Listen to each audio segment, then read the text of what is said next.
everyone and welcome back to the vlog. I thought I'd pick up the camera this Saturday or this weekend and vlog because I've decided to spend the weekend by myself. I feel like I just really needed a weekend where I took myself out, I made plans by myself, because I haven't done that in a really long time. I think the last time I did that was like at the beginning of the year, like the first week of January.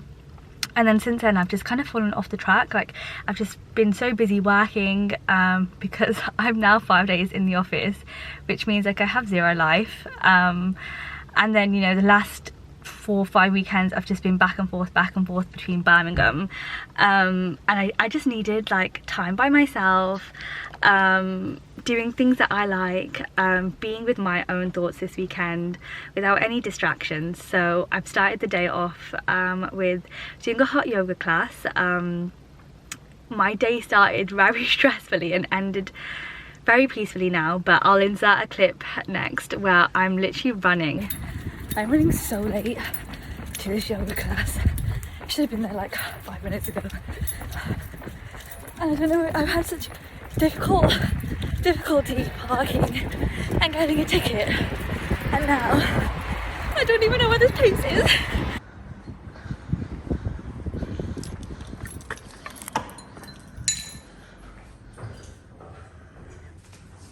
I feel way more zen now. You can see like the sweat on my face, but the class was so good. Like I've never sweated so much in a yoga class or a hot yoga class. I've done a few now and they've all been in Birmingham, but I found a studio in Cheltenham where I've signed up to their introductory offer.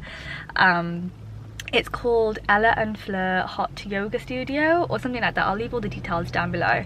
But their introductory offer is a pass where you can have unlimited classes within a 30-day period, which is so cheap, so affordable, that literally works out to be, let's do the maths because I'm so bad at maths.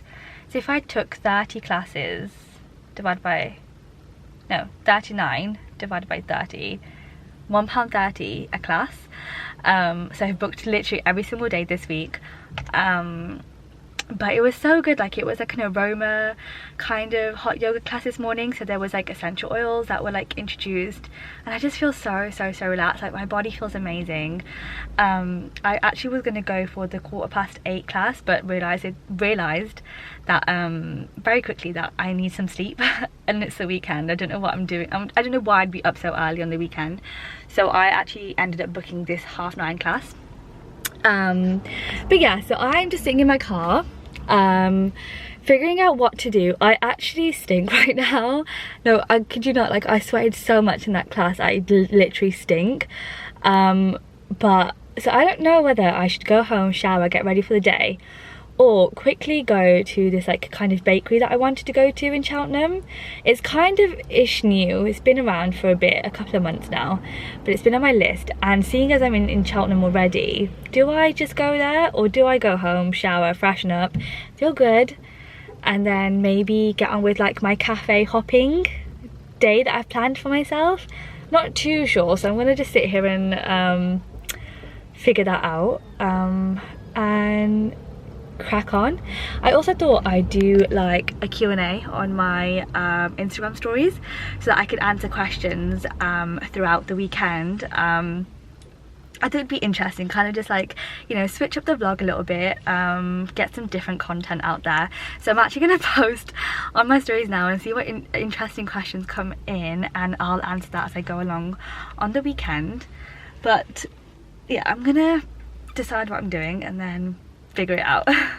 Okay, I have so many questions, so let's just start with a random one.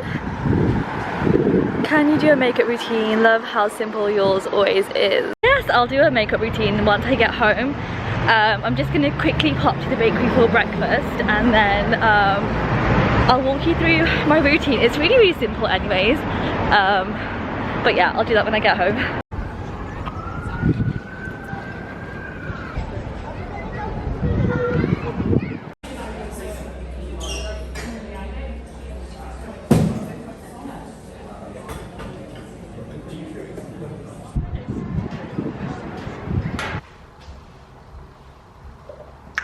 So I'm back home now, and I thought I'd carry on with the Q&A. Basically, I have not stuck to my cafe hopping plan. I've just been going with the flow and seeing where the day takes me, which is really nice because I needed like a lazy, slow Saturday. You know, I caught up with some friends by having a few phone calls on my drive home. Just got home, so let's crack on with the questions. I'm just gonna open them at random. We have 19 questions to go, so let's do this one. Okay. Love the post you share about Sikhi, really inspiring, especially for a newcomer into Khalsa. You create such a positive space for cause. Love to see an older sis who got you. Any tips on how to learn art or in general for someone who's taken Amrit and is just beginning? Not out you on spot. Okay, so basically, for anyone that is wondering what art means, art directly translates into meaning. Art in Punjabi translates into meaning, and basically I haven't really spoken about this on my YouTube, because I have spoken about this on my Instagram, but basically this year I feel like I'm just trying to take things slow from my usual pace of like traveling, always constantly doing things and stuff like that. And this year one of my goals were to really like get a deeper understanding of Gurbani, and by doing that, you know, doing that by listening to Gatha, you know, reading, trying to understand some of the grants that have been written, you know, and not really relying on the translated versions or listening to English Gatha, because I think that, you know, listening to Gatha in English only takes you so far, and you know, that Gatha is derived from their perspective, their interpretation, their research, and I really wanted to do research of my own. I wanted to make notes of my own, and obviously this is a lifelong journey, this is a lifelong goal and ambition of mine, but I really wanted to take it more seriously this year. So basically the way I'm doing it right now, so I'm currently trying to get through the first volume of Gurbani Arth Bandar, which is written by Sant Baba Hari Singh Ji, and there are 12 volumes, and basically it's a steek where he writes the art, the meanings of Gurbani, contextualizes them, so provides sakya in relation to the history of that Bani that was written. And I started off with volume 1. I just want to start like from beginning and just go in chronological order. Gonna take me ages. I always say that I feel that like it's gonna at least take me like minimum like 5 lifetimes to even scratch the surface of the amount that is out there to learn. But the way I started, and also I come from a background where I just didn't understand Gatha at all. It would literally just go over my head. Like I'd be sitting in the van or in Darbar listening to Gatha, probably like understanding 1 or 2 words and not really getting the gist of it. So I would just pass it in, listen. Oh, that was my phone. Listen to as much Gatha as possible, and you don't have to be taking in every single thing. You don't need to be understanding word for word what that Gatha Vachik is saying. But the more you do it, the more you're able to pick up complicated Punjabi and more complicated words, and you'll start hearing these regularly and frequently, and you'll kind of start grasping and putting together what they're trying to say. So I'm going through the first volume of Gurbani Arth Bandar really slowly, because what I'm doing is I'm translating every single word that I don't understand. So I'm doing this using a PDF called Mahan Kosh. So I'll search for words that I don't understand across in Mahan Kosh. It's a really long document. It's like 4,000 pages. So that's going to slow you down a little bit, which is fine, because these things, this journey, this process is about you taking your time. There's no point rushing through this. There's no point pacing through this and not really doing proper chord of Gurbani. And then also what I like to do is I like to have like a Punjabi to English kind of like translator. I have like a Punjabi keyboard on my phone, so I'll just like be on my phone like translating words, even like really complicated words. Like the other day, I didn't even know what lab means, so like just doing a Punjabi to English translation, which I now know is benefits, is so helpful because you're able to string along that sentence. And basically what I do is I make notes as I go along, because that's the only way that I cement my understanding and my learning, is when I'm writing stuff down, or I'm rewording it into my own like structure, or wording it into my own way that makes sense to me. So that's how I'm doing it. I don't know if that is going to be a strategy that works for other people, but I come from literally not understanding Qatha at all to slowly like understanding a few words now. But yeah, hopefully that kind of gives you an understanding that you just have to start somewhere. So this question quickly just mentioned about you know, tips on someone that's just taken Amrit and stuff like that. I would say really focus on your Amrit Villa and getting your Amrit Villa as pakka and consistent as possible. For anyone that doesn't understand what I'm saying, that's like a non-Sikh viewer, basically Amrit Villa is like a time in the morning that spans from 12 AM till 6 AM, where you do your 5 prayers that consist of like the morning prayer, and I just work on like getting that really consistent as well, you know, kind of instilling that discipline, and then just go from there. Like everything just falls into place when you have Nitnem behind you, or like have consistent Nitnem, or you're striving towards like consistency. I think it just instills like a discipline in all aspects of your life. I feel like I've gone on, I've been speaking about this question for a very long time, so I'm going to quickly move on. I get this bloody question every single time I do a Q&A. Yo, stop leaving me on red. Whoever you are, I have nothing to say to you. I genuinely don't know what response you want from me. Also, just can I say, I'm a really bad texter, and all my friends know this. I'm so bad at communicating via text. I can do phone calls and I can do in person. I just cannot in the life with me do like small talk over text. So if you're one of my friends and you've messaged me this, please don't be offended. My phone keeps dropping. I mean no offense, I'm just a really bad texter. I'm a bad communicator. Sorry, not sorry. So I'm literally just going through these really randomly, and I've got a really good question here, and it says, do you find living alone lonely? And no, I really don't. I think there's times in my routine where like I'm bored and I need like social interaction, especially when I live not so far, 50 miles, which is about an hour from my family and friends.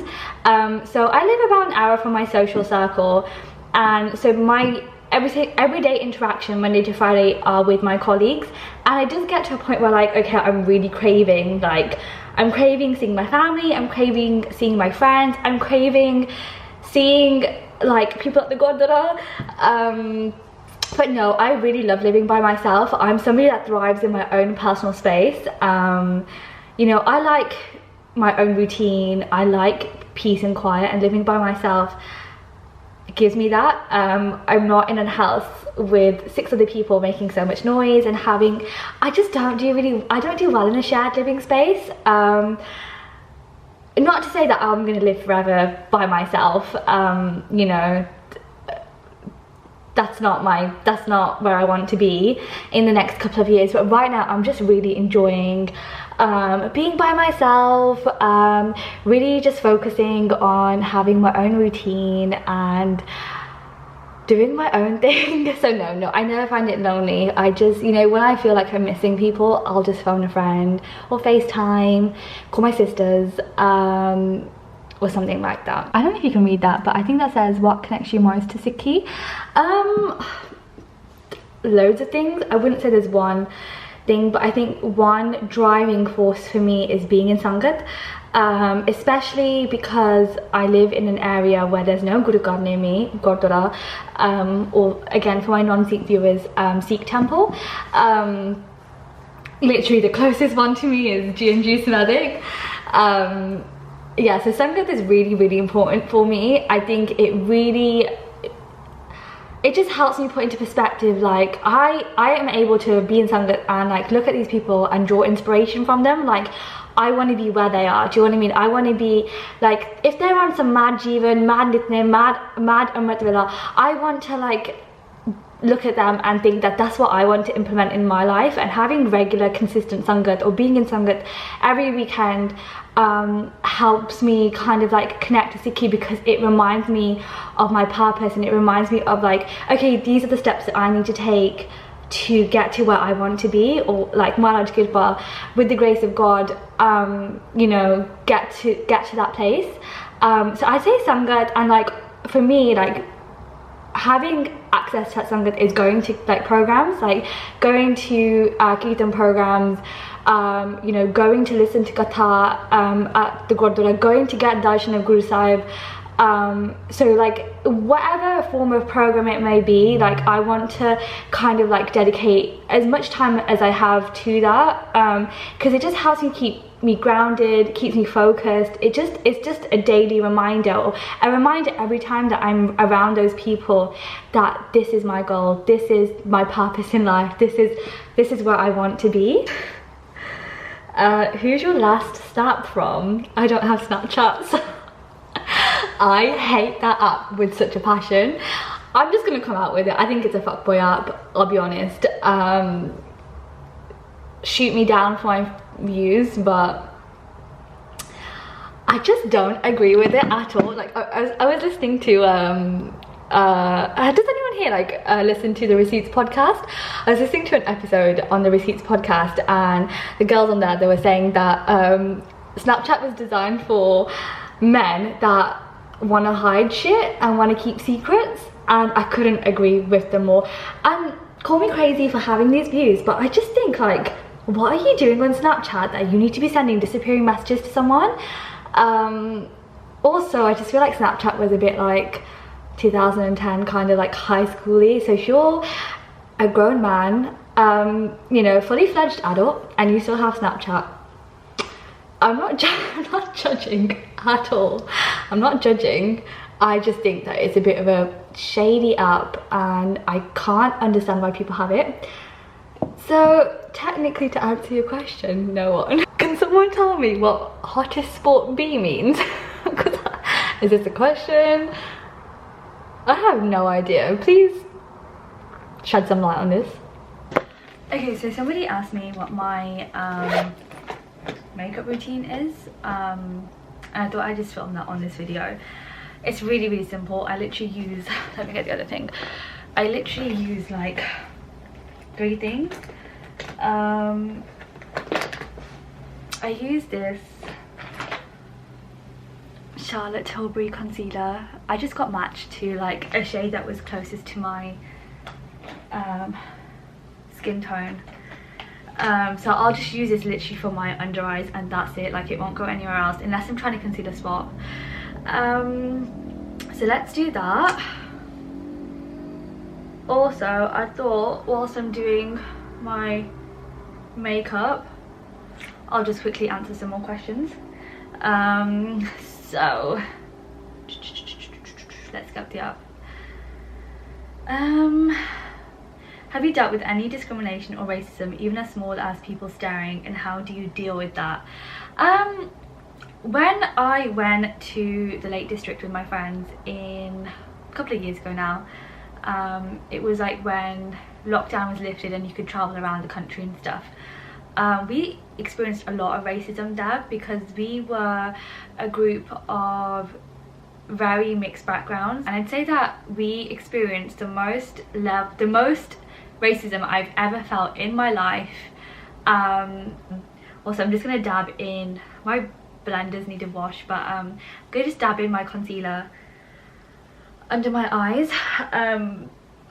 So yeah, we experienced a crazy amount of racism, like people staring, people just being so rude. Like for example, a couple of my friends went to Tesco to get stuff, and they were ID'd for what they were getting, but nobody else was ID'd, and literally they were the only brown people that were to be ID'd. And that's like really small, minor forms of discrimination, let's say. Like I can't outright say that that is racism directly, but that is a form of discrimination. The thing is, in those situations, you just literally have to just brush it off. You have to rise above it. Like, I think when it's really subtle, really small levels and indiscreet levels of discrimination, there's no point rising to it. You would only hurt your own sanity, your own peace. You just have to walk away from that situation and just accept that there are going to be people in this world or in this country that may treat you a little differently, and I'm not saying just dismiss it and, you know, turn a blind eye to it, but really tell me what you're gonna get out of rising to it or saying something about it. What really makes me sad is that, like, I'm just gonna go in with some Laura Mercier powder to set my concealer under my eyes, but what really makes me sad is that other people experience forms of discrimination and racism on such a brutal level. For example, my baby was walking home from the bus stop after coming from the Gurdwara around 6:30 p.m. in the winter, so it gets dark really quickly at that time, and literally minding her own business, walking home, which is literally less than a 5-minute walk from the bus stop to her home. These two Caucasian boys chucked a bottle of Coke in her face, and it just gets me really angry that, like, the elderly in our community experience such level of racism, such level of discrimination, I just don't even know what to call it at this point. I'm just gonna put my powder on and then I'll carry on with the story. And what really infuriates me and what really angers me, what really, like, saddens me, is that the elderly in our community are not able to say anything because most of them don't speak English. They're not able to stand up for themselves because of that language barrier, and that really breaks my heart. Like, I don't give a shit if I, like, experience such subtle forms of discrimination. What really breaks my heart is that these people that can't defend themselves, that can't speak out for themselves, you know, have left an entire world that they knew of comfort, family, security, to come to a place to you know, provide better for their families, to do better for their children, gets treated in such a way. That's what really pisses me off. Anyways, I just literally, like, set my under eyes with powder and I just leave it on for a couple of minutes. Also, I'm just going to conceal some spots on my forehead because they're not looking pretty. But let's do another question. Live your life and stop making movies. Okay, sis, I'm just going to blend out my powder. I tried to conceal a spot and accidentally got concealer on the star, and that's just not coming off and it's really obvious. So after, like, doing my powder and setting my under eyes, which are looking really dry right now, I'm just gonna go in with a bit of mascara. I just use this volume Million Lashes, ever so subtly. I also use the colour brown, so it's just not as harsh on my lashes, but it's just to give them a little bit of a natural, not natural, but give them a little bit of a lift against the concealer. I just like to keep it really natural. And the last product that I kind of use to kind of give that colour to my face is this NARS bronzer in Laguna, and I'll literally just use it as, like, a blush and just dab it on my cheeks to kind of just, like, give myself a bit of colour against the concealer. Otherwise, I don't know, I just look a bit weird, I feel. So basically my makeup routine is literally a 4-product I can't speak product routine, and it literally takes like 5 minutes, if that. So yeah, hopefully you can't see that stain on my dustard. Okay, let's answer the remaining 4 questions that I have. This is such a good question. How do you react to men approaching you with the intention of marriage? I think I need a second to kind of gather my thoughts. You know what? Let's talk about it. Let's actually address this topic. Basically, I'm 24 now, turning 25 this year, which is not old for me at all. I'm still in my prime. I, you know, think it's a great age, and it's neither here or there, do you know what I mean? In the sense of, I wouldn't classify myself as too young to like marry, but also it's not like, you know, it's that in between age where I don't feel like I'm too young to kind of start looking, but also I don't think that, you know, I still think I have a lot of time. And you know, I think a lot of people in our community, especially you know, being Punjabi, and especially in the Amritdhari community, people tend to get married very, very young, you know, 21, 22, and you know, I've set aside my own thoughts on that, which I personally think that I would never do for myself. I'm not saying that there's anything wrong with it, and I'm not saying that there's anything right with it, but for me, at the age of 21, 22, those are such formative years, and I still think that I'm going through my formative phase. Like, my 20s I view as getting to know myself, really establishing myself in my sense of self, knowing exactly what I want out of life, what I want out of my friendships, my relationships with my family members, or what I want out of a relationship, full stop. And 21, 22 is so young for me, and I personally I would never do it. So there's a pressure internally from our community that, you know, puts onto girls or women, because we're not girls, onto women to get married young, to start looking, and start finding that person. And there has been times in my life where I have felt that pressure, especially, you know, when people ask me, you know, have you found someone yet, or are you talking to anyone yet, you know, those kinds of questions. And there's nothing wrong with those questions at all. I enjoy having those conversations with people, but I think that there's an element of a tiny bit of pressure that comes when asking somebody that question. So so in a nutshell, I'm not closed off to like getting to know somebody. I feel like I'm at the right age where, you know, I've worked on myself. Obviously I have so much more to do, but I'm at a point in my life where I feel like I know exactly what I'm looking for in somebody else. I know exactly what my like no-goes are, stuff that I just can't compromise, and I know exactly the things that I can compromise and just let slide, that are just not important. So I know exactly what my expectations are, and also equally expectations of myself. So wait, let me just read the question back again, because I feel like I'm going on a bit of a tangent. So I'm not completely closed off to getting to know somebody, and you know, if there is like, you know, this interest, if somebody's expressed interest, I'm not closed off to it, because you know, I want to be able to take my time with this. And also another thing that, you know, again, this is not right or wrong, this is how other people want to do it, but for me personally, I like taking my time with getting to know somebody.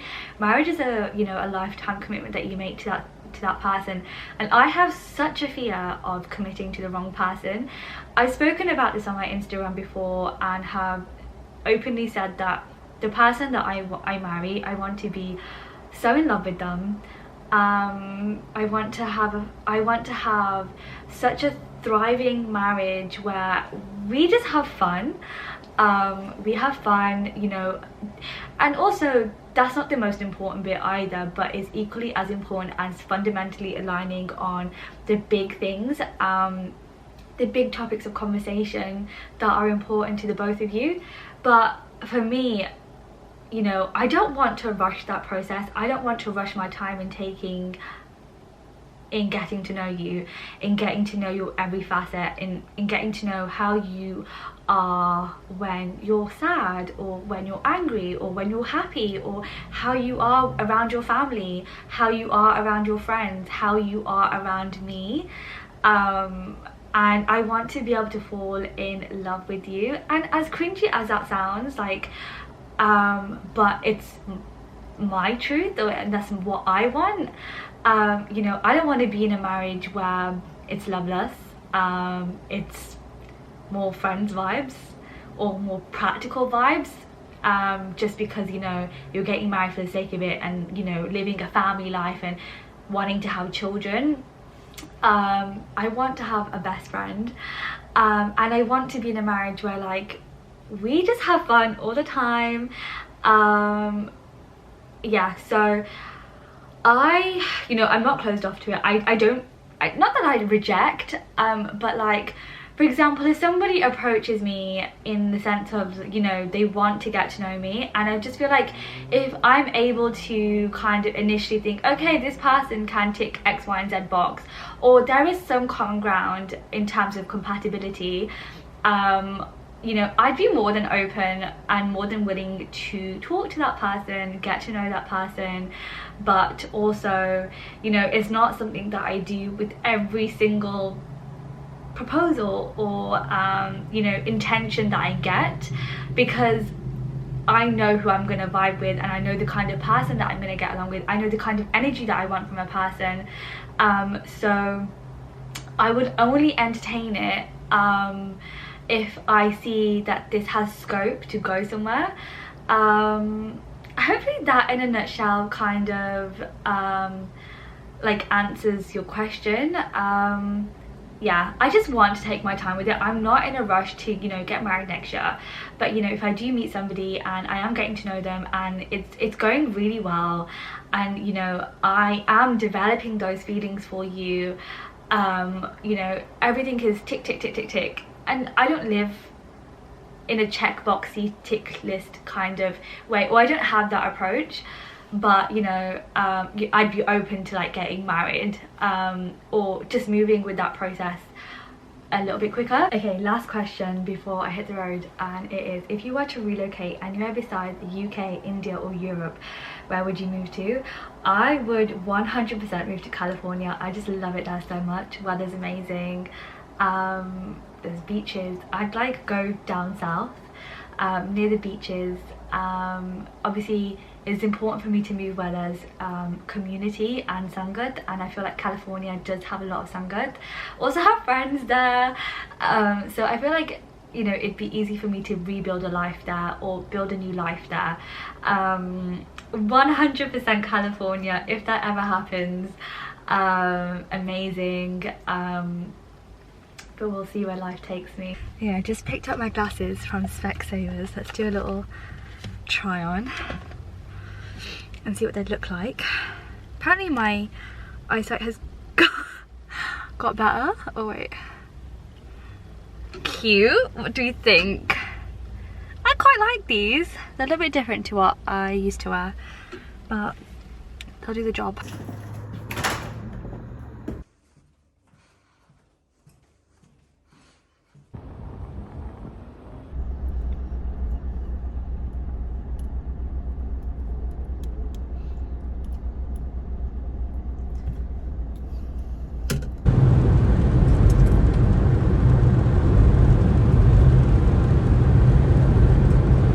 I'll just quickly jump on here and quickly finish off the remaining questions for this Q&A video.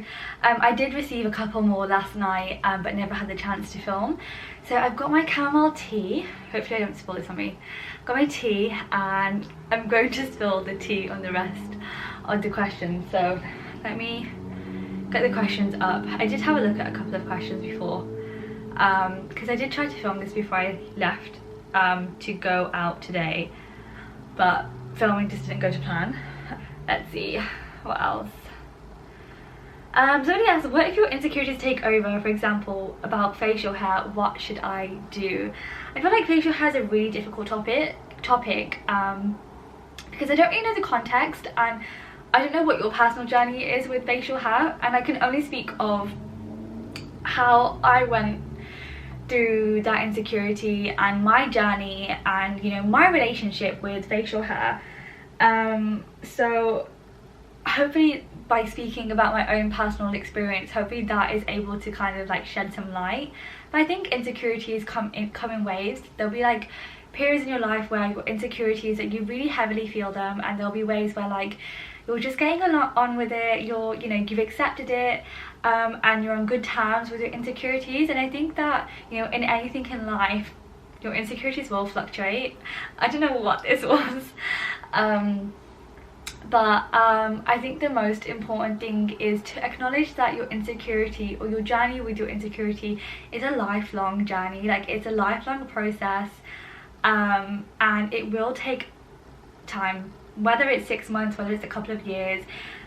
That whole process of acceptance will take time. And, you know, I started off at a point in my life where I really struggled with like my mustache. Like, if I come close to the camera, you can kind of see it, and, you know, managed good bar, like, I've never ever removed any of my facial hair, but I have bleached it. So I started off, you know, feeling really insecure about like this area of my face, and like, there's not a lot, but I just think that your own insecurities are like heightened, so that's all you can see. And I started bleaching, and that's what got me, you know, comfortable in accepting, okay, I have this hair on my face. And, you know, the older I got, I realized that, you know, people are gonna always have an opinion on you, whether you conform to society's beauty standards or not. People are always gonna have something to say, or they're gonna have an opinion or a thought about you, and there's nothing you can do about that, because how many times are you gonna people please? How many times are you gonna conform to something because the rest of the world is doing it? So I slowly started realizing that, and I slowly started accepting that, and, you know, became more confident in myself, in my appearance, and, you know, slowly started to learn to love my hair, my armpit hair, my arm hair, my leg hair, my facial hair, and it's now got to the point where like I no longer use bleach.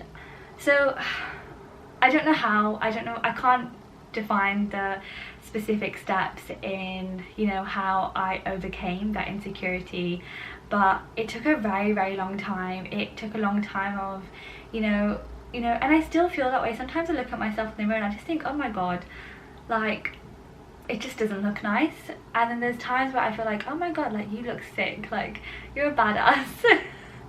Today was one of those days where I felt good about myself. But I think the most important thing is to really have like strong really strong positive self-talk about yourself. You know, don't build that picture of yourself where your insecurity is doing all the talking. Do you have a boyfriend? No, I don't. I am single Pringle. I don't really know what else to say on this. Yeah, single Pringle. Okay, last question, everyone, and it is quite the banger. How have you changed over the past few years? I feel like it's so difficult to kind of explain. Let me just have my jar. It's so difficult to explain like how I've changed over the years, and like looking back, I'm so happy to say that I'm really like content at where I am in my life right now and in myself. You know, over the years I've definitely learned to become way more independent than I used to be, like back in uni. And I used to be that kind of person that used to just really rely on like being around people all the time, but I'm just so happy in like being by myself, and really learning about myself in levels that I didn't think was possible, or in ways I just didn't think was possible. Every year that goes by, I don't know what this is, but I've literally built a level of self-awareness and sense of self almost. You know, I'm growing into the person that I want to become, and you know, every year my goals change, and every year I'm able to achieve so much. Like, I have hand on heart been able to say that I've lived such a full life already at the age of 24, and I've achieved so much in the sense of I've traveled so much, Maharaj Kirpa. You know, I'm able to live by myself and have that space to myself to kind of just work on introspectively myself, and where I want to be in the next couple of years, in the next 5 years. You know, I think that I'm so content in myself, whereas before I didn't used to be that way. Like, I was so, not troubled is not the word, but like I was really uncomfortable with myself, or like being by myself, or being alone, and I'd often escape that feeling, and you know, the uncomfortableness that surrounds that whole concept, and just always be out the house all the time. I would literally run away from all of that and throw myself into always being out the house, making plans 24/7. And now I've learned to take life at a slower pace. I feel like, I think as the years go on, you do mature, and I've matured to a point where I feel like I'm ready for new things. I'm ready to embrace new things into my life, new chapters per se. I'm trying to think, because this is a really loaded question, how else I have changed. I feel like, you know, I've changed a lot in the sense of like in my relationships as well. So like relationships that I have with my family members, for example, like with my sisters especially. I feel like, you know, if I evaluate the growth from how I used to be a sister or a sibling to them a couple of years ago to now, is completely different. You know, I'm proud to say that, like, you know, those relationships, I've put a lot more effort and energy and a lot more love into them. So it's really hard to kind of like categorize in an umbrella, or generalize almost, how I have changed, but I can positively and hand on heart say that I've changed for the better. And I am really proud of the changes that have occurred. I feel like I still have a lot of things to do and a lot of things to work on, and a long way to go yet, but I am really happy in the direction that my life is going, the trajectory that I'm on. You know, I'm really happy with like my personality.